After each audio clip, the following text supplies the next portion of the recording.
So hello everyone, তো চলো আজকে আমরা যে চ্যাপ্টারটা আগে পড়ছিলাম উইচ ইজ পিরিয়ডিক টেবিল, তার আজকে আমরা শেষ প্রান্তে পৌঁছে গেছি। আজকে আমরা দুটো টপিক কভার করব, আয়োনাইজেশন এনার্জি বা আয়নন বিভব এবং তার সঙ্গে আর একটা জিনিস ইলেকট্রন অ্যাফিনিটি বা ইলেকট্রন আসক্তি। এই দুটো জিনিস কভার আপ করে তারপর আরও কিছু জিনিস ছোট ছোট কিছু জিনিস বলার আছে, সেগুলো বলে আমরা আজকে এই চ্যাপ্টারটা র্যাপ আপ করবো। তো চলো ফার্স্ট আমরা দেখে নিই উইচ ইজ আয়োনাইজেশন এনার্জি বা আয়নন বিভব, বা এটাকে বলা হয় আয়োনাইজেশন পোটেনশিয়াল। যে কোনো টার্মেই আমরা বলতে পারি। তো এখানে আমরা লিখেছি ইন আ নাটশেল, মানে এক কথায় আয়োনাইজেশন এনার্জি বললেই আমাদের মাথায় কি আসবে সেটা চলো জেনে নিই। তো আমরা একটা ছোট্ট একটা ডেফিনেশন লিখছি, সেটাকে ডেফিনেশন বলে না, জাস্ট মাথায় রাখার জন্য ব্যাপারটা। বলছি the amount of energy needed to snatch out one electron from last or valence shell of a isolated gaseous atom।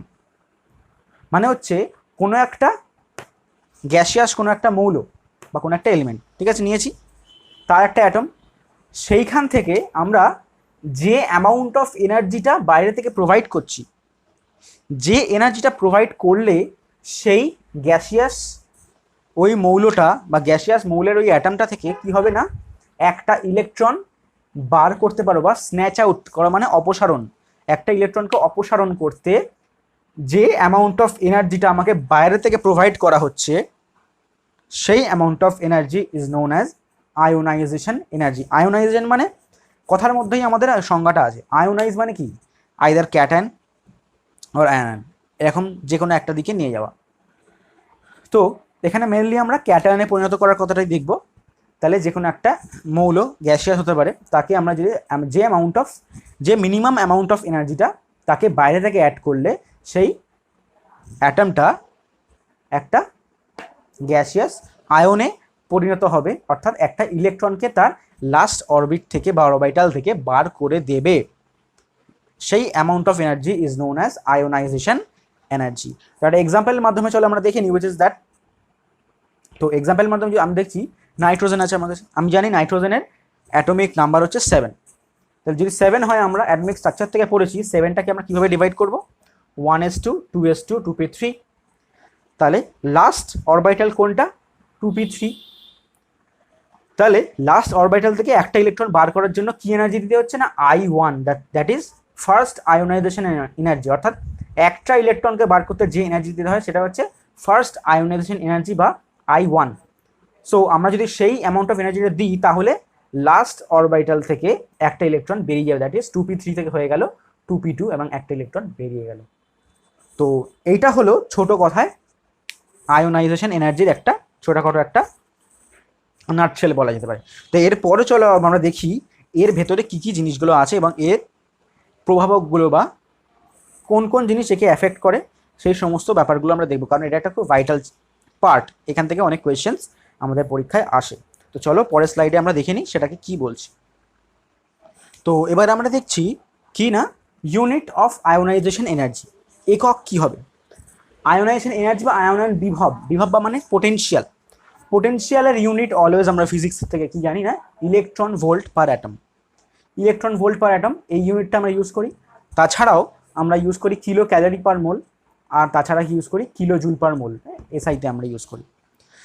তো মেনলি আমরা দেখবো কিলো জুল পার মোলেই অথবা ইলেকট্রন ভোল্ট পার অ্যাটমেই আমরা মেনলি দেখবো। এই ইউনিটটা খুব একটা দেখা যায় না, আমাদের পরীক্ষায় দেয় না, কিন্তু ম্যাথ বা প্রবলেমগুলো যখন আমরা করব সেই জন্যই ইউনিটের এই স্লাইডটা আমি নিয়ে দিলাম। তার কারণ ইউনিটগুলো আমাদের অবশ্যই কাজে লাগবে অঙ্কগুলো করার সময়, প্রবলেমগুলো করার সময়। তো এখানে ইউনিট কনভার্সনটা দেখে নাও, খুব লাগে এগুলো। 1 ইলেকট্রন ভোল্ট পার অ্যাটম, সেটা ইকুয়াল টু কিনা 23.06 কিলো ক্যালোরি পার মোল। যদি ইলেকট্রন ভোল্টে দিয়ে দেয় এবং তোমার বার করতে বলে কিলো ক্যালোরি পার মোলে, তো যে ভ্যালুটা ইলেকট্রন ভোল্টে বেরিয়েছে তার সঙ্গে জাস্ট 23.06 দিয়ে মাল্টিপ্লাই করে দেবে। আর যদি 1 ইলেকট্রন ভোল্টের তুমি আনসারটা বার করেছো কিন্তু তোমাকে বলে কিলো জুল পার মোলে বার করতে, তাহলে কি করবে, সেফ 96.5 দিয়ে তোমার যে আনসারটা বেরিয়েছে ইলেকট্রন ভোল্ট পার অ্যাটমে তাকে মাল্টিপ্লাই করে দেবে। আর যদি ভাইস ভার্সা তবে এখান থেকে এখানে আনতে হয় তাহলে জাস্ট ডিভাইড করে দেবে। সেগুলো তোমরা মোটামুটি জানো, সেই সম্পর্কে আমি বেশি কিছু বলছি না। তো এরপরে আমরা আসল জায়গায় চলে আসছি, সেটা হচ্ছে প্রভাবক বা কোন কোন জিনিস কোন কোন ব্যাপারগুলো আয়োনাইজেশন এনার্জিকে এফেক্ট করে। চলো পরের স্লাইডটা দেখি। ওকে, তো আমরা পরের স্লাইডে চলে এসেছি। তো দেখতে পাচ্ছ এখানে আমরা ফ্যাক্টরস লিখেছি কিছু কিছু, যে ফ্যাক্টরসগুলো কোনো মৌলের আয়োনাইজেশন এনার্জি বাড়বে না কমবে সেটাকে ডিপেন্ড করে, যার উপরে। তো ফার্স্ট অফ অল আমরা এখানে 1 2 3 4 5 6 ছখানা মোট ফ্যাক্টর আমরা দেখব। তো এই 6টা ফ্যাক্টরের মধ্যে ফার্স্ট যে ফ্যাক্টরটা আমরা দেখছি which is size of atom বা পরমাণুর আকার। আমরা জানি যদি কোনো একটা পরমাণুর আকার ছোট, কোনোটা এতটা বড়, তো যদি পরমাণুর আকার ছোট হয়, যত আকার ছোট হবে, যত সাইজ যত ছোট হবে, তত কি হবে না নিউক্লিয়াস থেকে শেষ অরবিট, আমি এদিকে দেখাচ্ছি, ঠিক আছে এদিকটা করে দেখাচ্ছি, নিউক্লিয়াস থেকে শেষ অরবিটের যে ডিস্টেন্স সেটা কি হবে কমবে। যত ডিস্টেন্স কমবে তত নিউক্লিয়ার চার্জ বাড়বে, যত নিউক্লিয়ার চার্জ বাড়বে তত কি না ইলেকট্রনসগুলো নিউক্লিয়াসে তত অ্যাট্রাক্টেড থাকবে। যত বেশি অ্যাট্রাক্টেড থাকবে তত কি না তত বাইরে থেকে আমাকে বেশি অ্যামাউন্ট অফ এনার্জি অ্যাড করতে হবে, তত আমাকে কিনা বাইরে থেকে বেশি অ্যামাউন্ট অফ এনার্জি অ্যাড করতে হবে। তাহলে lower the size greater will be the ionisation energy. Lower the size, যত সাইজ ছোট হবে তত আয়োনাইজেশন এনার্জি বাড়বে বা বাইরে থেকে বেশি অ্যামাউন্ট অফ এনার্জি দিতে হবে। তাহলে ভাইস ভার্সাটা বুঝতেই পারলে, যত সাইজ যত বড় হবে অ্যাটমের তত আয়োনাইজেশন এনার্জির মান তত কমবে। ঠিক আছে, এটা বোঝা গেল। সেকেন্ড আমরা দেখছি চার্জ ইন দ্য নিউক্লিয়াস। মানে কি না কেন্দ্র অর্থাৎ নিউক্লিয়াসের মধ্যে কতটা আধান আছে। আধান মানে কি চার্জ। নিউক্লিয়াসে কি থাকে, কোন চার্জ থাকে, পজিটিভ চার্জ থাকে। যেহেতু নিউক্লিয়াসে পজিটিভ চার্জ থাকে, এবারে ধরো আমার কাছে নিউক্লিয়াসের চার্জ যত আমি লেফট থেকে রাইটের দিকে যাচ্ছি, কোনো পিরিয়ড টেবিলে লেফট থেকে রাইটের দিকে যাচ্ছি, তত কি হচ্ছে সাইজ অফ দ্য অ্যাটম কি হচ্ছে ঘটছে, মানে কমে যাচ্ছে। যত সাইজ অফ দ্য অ্যাটম কমছে তত নিউক্লিয়ার চার্জ কি হচ্ছে বেড়ে যাচ্ছে। যত নিউক্লিয়ার চার্জ বাড়ছে তত কি হবে না ওই নিউক্লিয়াস অর্থাৎ নিউক্লিয়াসের মধ্যে কি আছে প্রোটন এবং নিউট্রন, নিউট্রনের তো চার্জ নেই, প্রোটনগুলো কি করবে না মাইনাসগুলোকে আরও নিজের দিকে অ্যাট্রাক্ট করবে। অর্থাৎ এফেক্টিভ যে নিউক্লিয়ার চার্জ, ওই নিউক্লিয়ার চার্জ যত বেশি হবে তত কি হবে না আয়োনাইজেশন এনার্জি তত বাড়বে। বিকজ তত অ্যামাউন্ট অফ এনার্জি আমাকে বাইরে থেকে বেশি দিতে হবে, বিকজ এই ইলেকট্রনগুলো ছেড়ে যেতে চাইছে না, বা পক্ষান্তরে বলতে গেলে এই পজিটিভ চার্জ নেগেটিভকে অনেক বেশি পরিমাণে অ্যামাউন্ট অফ এনার্জি দিয়ে ধরে আছে। সুতরাং আমাকে এর থেকে বেশি এনার্জি দিতে হবে, so that ionisation should be happen. তো আমরা বুঝতে পারলাম যে চার্জ অফ নিউক্লিয়াস যত বেশি তত আয়োনাইজেশন এনার্জি তত বেশি। আফটার দ্যাট খুব ইন্টারেস্টিং জিনিস আমরা দেখবো শিল্ডিং এফেক্ট। এটা সম্পর্কে আমি হয়তো পরে একটা সেপারেট ভিডিও পার্ট বানিয়ে দেবো, কারণ এটা একটা বড় টপিক। শিল্ডিং বা শিল্ডিং বলা যায়, আর একটা বোধ হয় স্ক্রিনিং এফেক্ট বলা যায়, বা আবরণী প্রভাব বাংলায়। আবরণ মানে কি ঢাকা দিচ্ছে কোনো কিছু, শিল্ড করছে। শিল্ড করা মানে ভেতরের দিকের যে কক্ষগুলো, যা আমি এদিকে 2s বলছি, এখানে 2p, আবার ধরো এম করতে করতে এখানে 4s বা 4d, এই টাইপের যে অরবিটালসগুলো থাকছে, এই অরবিটালসগুলো যেহেতু এই ভেতরের অরবিটালসগুলো পুরোপুরি, এই অরবিটালসগুলো কী করছে, এই যে নিউক্লিয়াসকে এর সঙ্গে অ্যাটাচমেন্টটা কমিয়ে দিচ্ছে। এই যে অরবিটালসগুলো আছে, এই অরবিটালসগুলো কী করছে, একটা পর্দা বা একটা স্ক্রিনের মতো কাজ করছে, যাতে কি না এই নিউক্লিয়াস থেকে এই লাস্ট অরবিট, যেটা বড় অরবিটাল, সেই অরবিটালের যে ইলেকট্রনসগুলো আছে, সেই ইলেকট্রনসগুলোর সাথে যাতে নিউক্লিয়াস, যাতে তোমার আকর্ষণটা কম হয়। যত কম আকর্ষণ তত এফেক্টিভ নিউক্লিয়ার চার্জ কী হচ্ছে কমে যাচ্ছে। যত নিউক্লিয়ার চার্জ কমছে তত আকর্ষণ বল কমছে, এবং আকর্ষণ বল কমলে কি হবে, আকর্ষণ বল কমানে খুব সহজেই ইলেকট্রনটাকে কম এনার্জি দিলেই বেরিয়ে যাচ্ছে। যত আকর্ষণ কম তত কম এনার্জি লাগছে, যত বেশি আকর্ষণ তত বেশি এনার্জি লাগছে।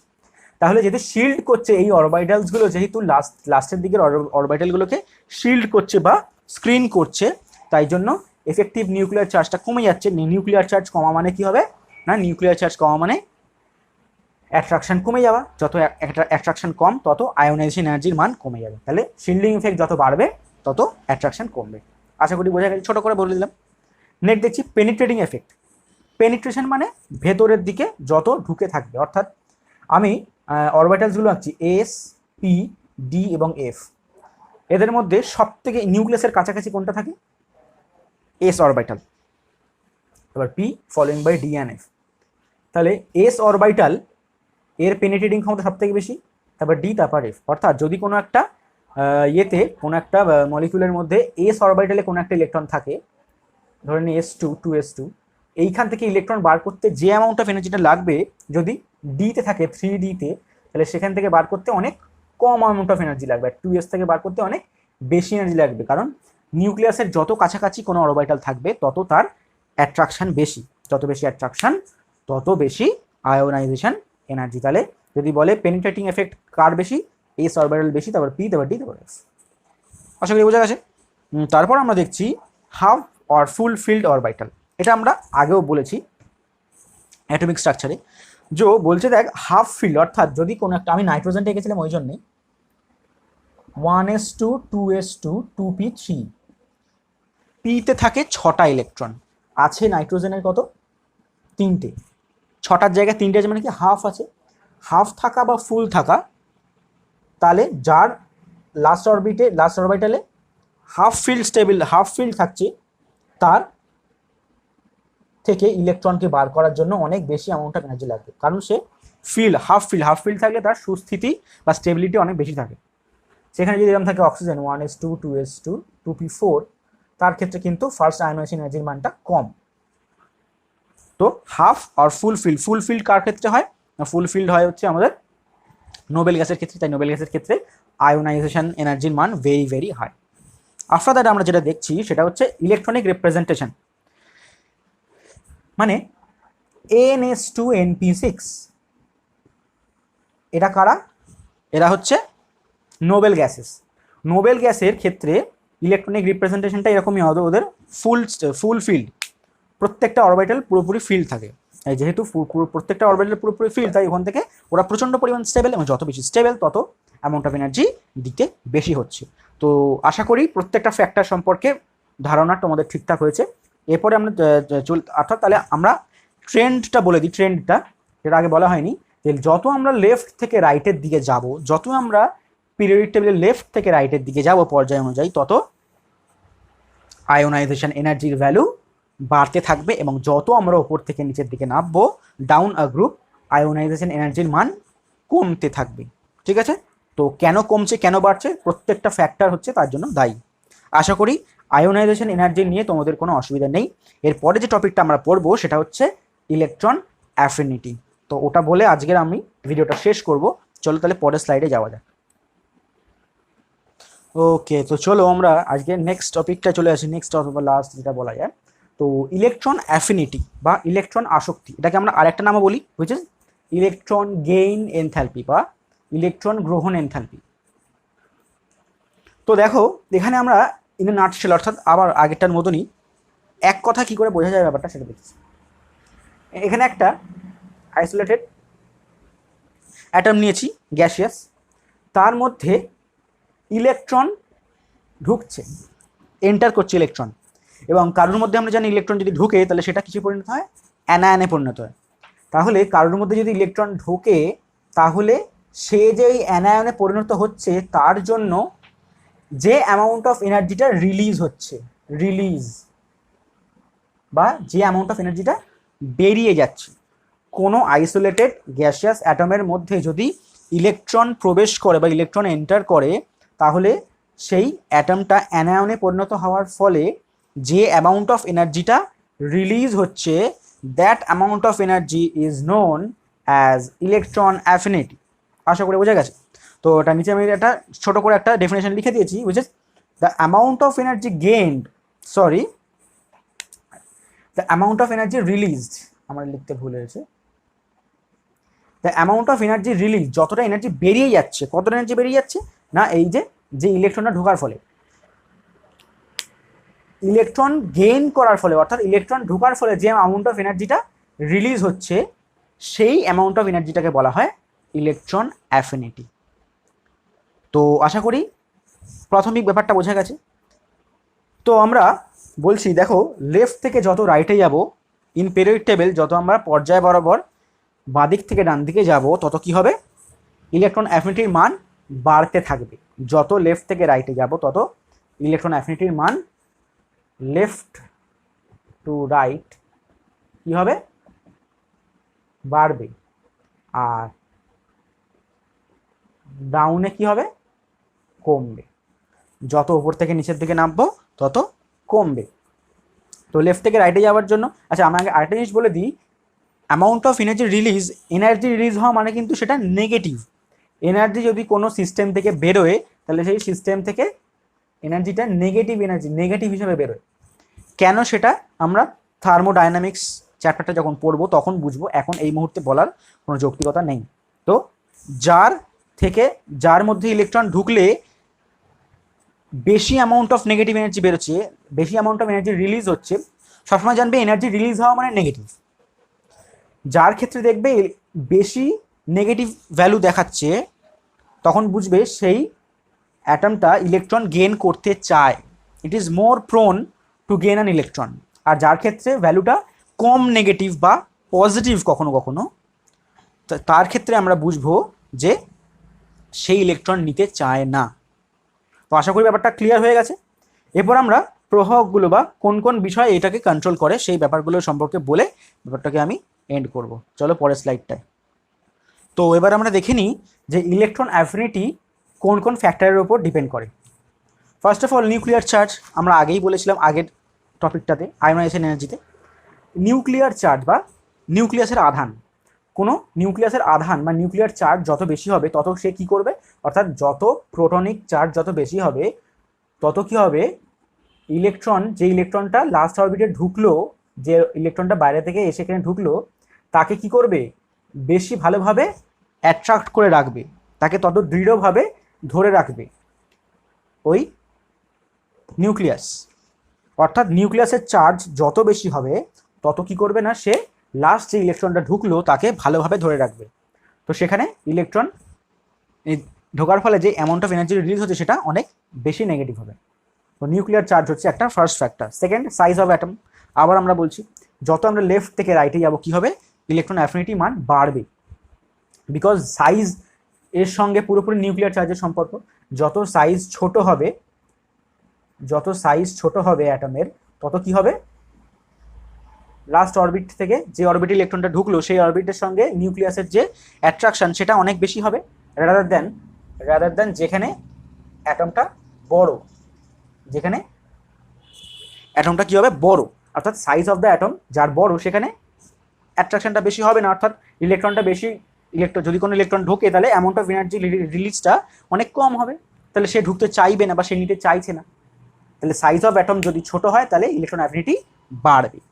আফটার দ্যাট পেনিট্রেশন, মানে যে অরবিটালে ইলেকট্রনটা ঢুকছে সেটার পেনিট্রেটিং পাওয়ার কত। আমরা আগেই দেখেছি S P D F, S following P following D following F, অর্থাৎ এসের যদি কোনো ইলেকট্রন এস অরবিটালে ঢোকে তাহলে অ্যামাউন্ট অফ এনার্জি রিলিজটা বেশি হবে রাদার দ্যান যদি ডি অথবা এফে ঢোকে। তাহলে ডি বা এফে ঢুকলে যেহেতু অনেক বড় অরবিটাল, সেখানে ইলেকট্রন ঢুকলে তার মধ্যে যে শিল্ডিং এফেক্ট আছে, আমরা আঁকি দেখেছি শিল্ডিং এফেক্ট থাকে, তার জন্য কমে যাচ্ছে, প্লাস অ্যাট্রাকশনটা কমে যাচ্ছে। অ্যাট্রাকশন কমে গেলে ইলেকট্রন ঢুকতে চাইছে না, বা ঢুকলে অ্যামাউন্ট অফ এনার্জি রিলিজটা সেটা কম হচ্ছে। তো এস অরবিটালে যদি কোনো ইলেকট্রন ঢোকে সেখানে ইলেকট্রন অ্যাফিনিটির মান বেশি হবে দেন ডি অর এফে বা পিতে। ঠিক আছে, তো এই চারটে গেল। তারপরে যে ইলেকট্রনিক কনফিগারেশনটা আবার আমরা বলছি, যদি হয় ইলেকট্রনিক কনফিগারেশনের ভ্যালুর মধ্যে আমরা আরেকটা জিনিস দেখব, সেটা হচ্ছে কিছু কিছু এলিমেন্টস আছে বা কিছু কিছু গ্রুপ আছে, সেই গ্রুপগুলো যেমন যাদের হচ্ছে NS2, যাদের হচ্ছে তোমার ধরো N-1 D10S2, আর হচ্ছে NS2 NP6, যারা মানে হচ্ছে আমরা জানি NS2 NP3 NS2 NP6। ঠিক আছে, তো এদের ক্ষেত্রে যেটা দেখা যাচ্ছে, সেটা হচ্ছে যেহেতু লাস্ট অরবিটাল সেটা হচ্ছে S2, অর্থাৎ ফিল্ড এটা হাফ ফিল্ড, যেহেতু হাফ ফিল্ড তাই জন্য কি হবে, এদের ইলেকট্রন অ্যাফিনিটির মান পজিটিভে হবে, অর্থাৎ নেগেটিভ থেকে কমতে কমতে কমতে কমতে পজিটিভে চলে যাচ্ছে, অর্থাৎ এরা ইলেকট্রন নিতে একেবারেই চাইবে না। ঠিক আছে, কিন্তু যদি আমরা বলি NH2NP5, এটা কারা? এটা হচ্ছে হ্যালোজেন্স। NH2NP5 কি করবে? সব থেকে বেশি ভালো ইলেকট্রন নেবে, তার কারণ এ চাইবে এর মধ্যে যদি একটা ইলেকট্রন চলে আসে তাহলে কি হয়ে যাবে? NH2NP6, which is Nobel gas configuration. Nobel gas configuration যে পায় সে খুব বেশি পরিমাণ স্টেবিলাইজড হয়ে যায়। তো গ্রুপ 17 মানে হ্যালোজেন্স, তাহলে আমরা অবশ্যই জানবই যে সব থেকে কম ইলেকট্রন অ্যাফিনিটি হচ্ছে একদম গ্রুপ 1 মেটাল, গ্রুপ 2 মেটালেরা, যারা মেটাল যায়, মেটালরা কখনোই ইলেকট্রন নেয় না, ইলেকট্রন দেয়। আর সব থেকে লাস্টের দিকে আছে গ্রুপ 17, ওরা কি হবে না, ওরা ইলেকট্রন সবসময় কী করা চাইবে? নিতে চাইবে। যত সেই ইলেকট্রন নিতে চাইবে ততটা ইলেকট্রন অ্যাফিনিটি বাড়বে। তো সবচেয়ে বেশি ইলেকট্রন অ্যাফিনিটি কার হয়? যদি জানো সেটা কমেন্ট বক্সে কমেন্ট করে দিও, তাহলে আমি দেখে নেবো তোমরা জানো কি জানো না। ওকে, তো এইভাবে আমরা ইলেকট্রন অ্যাফিনিটিটাকে আমরা র্যাপ আপ করছি। এরপরে ইলেকট্রন অ্যাফিনিটি নিয়ে অনেক প্রশ্ন আছে, সেই প্রশ্নগুলো সম্পর্কে আমি আলাদা করে ভিডিও করব। ঠিক আছে, সেগুলো সম্পর্কে আমরা একটা ভিডিওর মধ্যে এত কিছু বড়, ভিডিওটা অনেক লম্বা হয়ে যায়, দেখতে অসুবিধা হয়। তো আশা করি এই পর্যন্ত আমাদের বোঝা গেছে। এই পর্যন্তই র্যাপ আপ করছি এই চ্যাপ্টার। পরবর্তী ভিডিওগুলোর জন্য তৈরি থেকো। ঠিক আছে, ভিডিওটা ভালো লাগলে লাইক, শেয়ার অ্যান্ড সাবস্ক্রাইব করে দেবো। ওকে, চলো বাই।